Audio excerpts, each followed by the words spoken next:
all ready and geared up for round 3 of our battle against diseases? Let's get to the final step of disease control.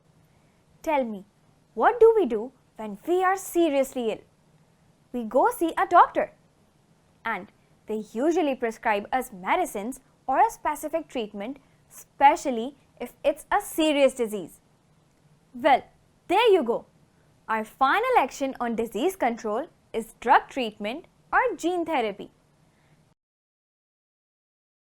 As the name suggests, drug treatment means simply the medicines, or usually the antibiotics prescribed by doctors to cure bacterial infections. The most popular example of an antibiotic is Augmentin, that we normally take as well. But the usage of antibiotics is not always a win-win situation. There is a high chance that bacteria may develop resistance to antibiotics, making the medicine ineffective and the bacteria highly stubborn. Now, coming to the hazardous diseases like cancer that are caused by genetic mutations, where normal genes change to abnormal ones, causing high disruptions in the human body. For this, doctors usually suggest two major treatments: chemotherapy and radiotherapy. In radiotherapy, as the name suggests, radioactive elements are used to cure cancer. Cancerous parts are exposed to short-wave radiations emitted from the radioactive materials, and this treatment is given repeatedly at regular intervals.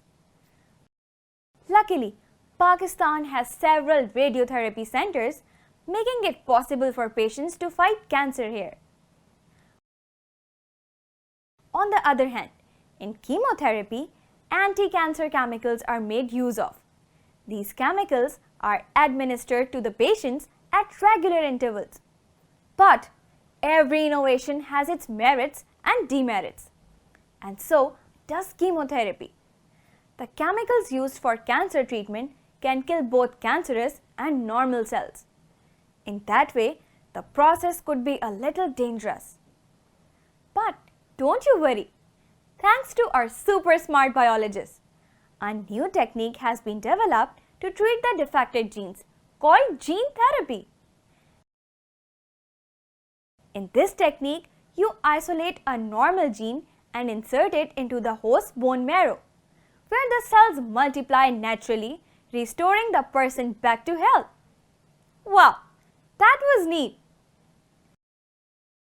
Now that we have seen all three actions of disease control, there comes a crucial part which requires our role and our diligent responsibility towards it. So, by making our community well aware of the severity of different diseases, their causes and treatments, we have a better chance of fighting diseases. With the help of doctors, highly skilled medical staff, and public cooperation, we can actually fight contagious diseases. This entire system is referred to as integrated disease management.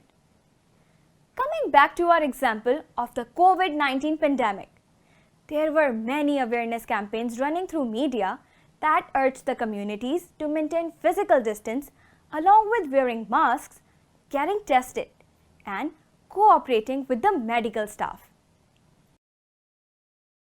Meanwhile, scientists were hard at work to develop the vaccines and effective treatment for it. This is a prime example of how you can minimize the progression of a pandemic by making the community and medical experts work hand in hand. Simple and super effective.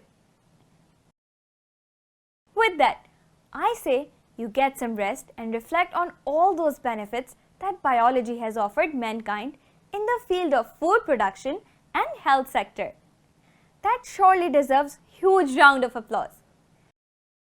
To appreciate more of these biological discoveries, tune in to our next video.